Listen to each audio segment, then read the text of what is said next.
추미애 법무장관과 윤석열 검찰총장 갈등 사태가 오늘 중대 고비를 맞고 있습니다. 두 사람을 사이에 놓고 대리전을 벌여온 정치권도 이 결과에 촉각을 곤두세우고 있는데요. 네, 이번에는 국회로 가보겠습니다. 이준음 기자. 네, 국회입니다. 네, 법무부 감찰위원회 결과에 대한 여야의 반응 어떻습니까? 네, 국민의힘은 조금 전 논평을 내고 추미애 장관의 행보를 폭주 열차에 빗대어 법무부 감찰위가 벼랑으로 치닫던 폭주 열차를 멈춰 세웠다고 평가했습니다. 또 상식과 정의에 부합한 결정이지만 어떻게든 윤 총장을 몰아내려는 대통령 의지는 흔들림이 없는 것 같다고 지적하기도 했습니다.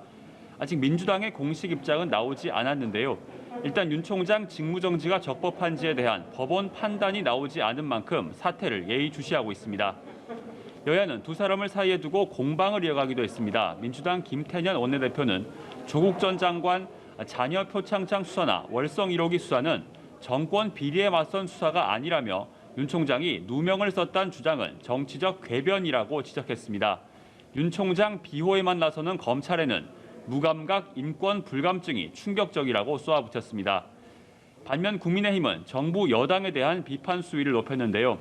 주호영 원내대표는 정세균 총리가 가진 국무위원 해임 건의권을 추 장관에 쓰는 게 맞지 윤 총장의 자진 사퇴하라고 하는 건 무슨 해괴한 발상인지 모르겠다고 목소리를 높였습니다.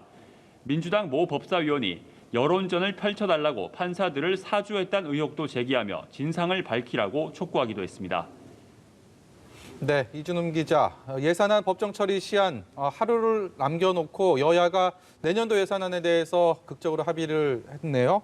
오랜만에 들어보는 굉장히 반가운 소식입니다. 이 소식도 전해주시죠. 네, 맞습니다. 앞서 정부가 제출한 예산안 규모가 556조 원이었습니다. 여야는 여기에다 7조 5천억 원을 증액하고 5조 3천억 원은 삭감하기로 합의했습니다. 이 증액 예산에는 서민 주거 안정, 2050 탄소 중립, 보육 돌봄 확충 예산 등이 포함됐습니다. 특히 관심을 모았던 3차 재난지원금에는 3조 원이 책정됐습니다. 전 국민 지급이 아닌 코로나 피해 업종과 계층에 선별적으로 지원할 예산이 확정된 겁니다. 또 여야는 코로나19 백신 물량 확보 예산에도 9천억 원을 증액했는데요. 기존 백신 예산까지 더하면 백신 4,400만 명분을 확보할 수 있는 규모입니다.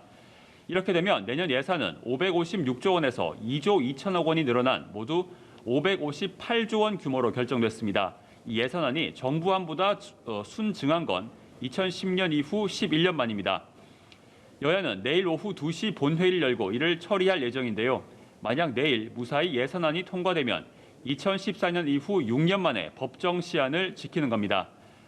오늘도 국회 본회의가 열렸습니다. 조금 전 방탄소년단처럼 국가 위상을 높이는 데 기여한 대중문화예술인의 입대를 만 30세까지 연기하는 병역법 개정안이 통과되는 등 비쟁점 법안 51건이 처리됐습니다.